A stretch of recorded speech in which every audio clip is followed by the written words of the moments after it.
The slender spire known as Weaver's Needle Center has long served as a beacon for treasure hunters in the Superstition Mountains. According to local legend, it is supposed to have been named for a dying prospector as a principal clue to the location of precious deposits of gold ore.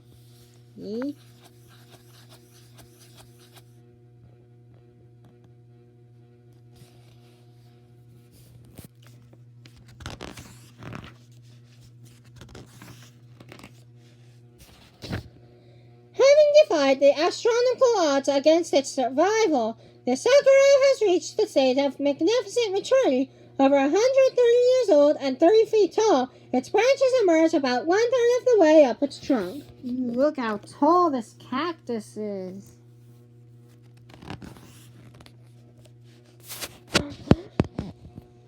A mere adolescent, probably between 40 and 50 years old and about 13 feet tall, the sakura betrays its immaturity by its branchlessness.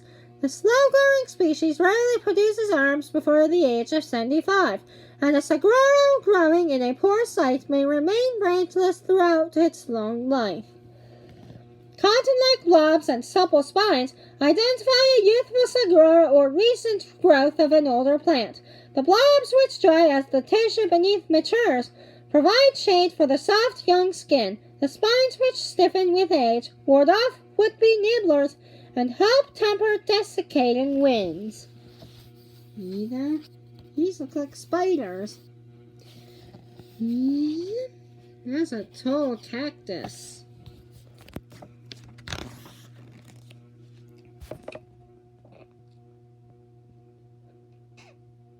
This majestic saguaro, probably 150 years old, shows its age in several ways.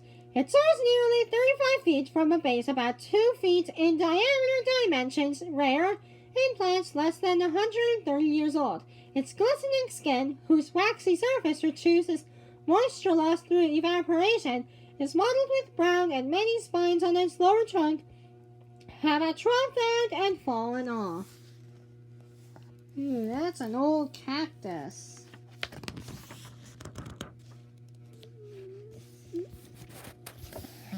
Along the saguaro left has dwindled into a skeleton of woody ribs, with the pit that once filled its rib cage now reduced to a dried-out pile. Saguaro trunks have 8 to 15 ribs, depending on the individual plant's age and size. The ribs strong enough to dull a knife blade yet flexible as whalebone also provide a skeletal structure for both trunk and arms. A wide gash in a saguaro's trunk reveals the thickness of the expansible water-storing tissue that lies between the plant's skin and its supporting ribs. The 2 nubs below the wound are budding branches whose growth may have been triggered by the injury itself. Peter looks muffled up. Oh, look, an arm is broken off.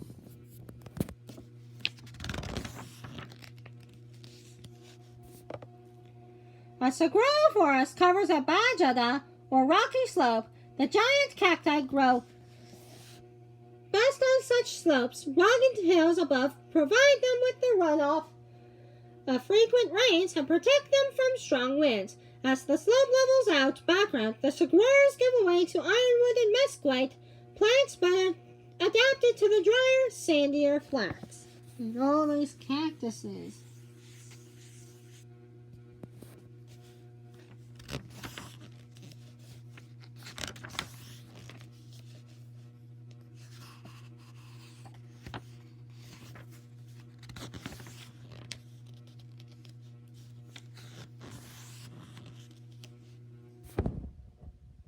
As majestic as the 16th century Aztec emperor, for whom it's named, the towering butte called Montezuma's Head Center dominates the landscape in the northeastern part of Oregon-type Cactus National Monument. In its panorama, the 3,634-foot-high mountain, formed of various kinds of volcanic rock, resembles the upper half of a hulking giant seen from the rear. The head itself is a monolithic block of rhyolite, a rock formed from lava. This is Montezuma's Head.